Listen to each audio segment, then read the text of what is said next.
Jahonni barcha yomonliklardan o'zing asra, manfaatli ilm ber, ilmiga barakot ber. Amin.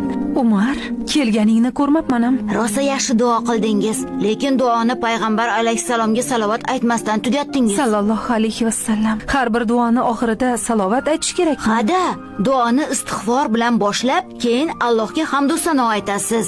Keyin Rasulullohga salovat aytasiz.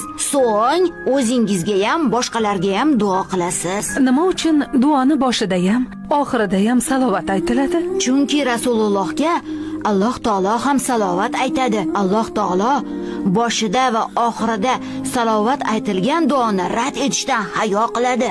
Mashalloh, buncha yaxshi. Duoni boshida istig'for nima uchun aytiladi, o'g'lim? Salovat duoning bezagi oyi, istig'for aytganda esa qalbimizni gunohlardan tozalab olar ekanmiz. Kim o'rgatdi senga? Imom Buxoriy hazratlari. Ya marhaba.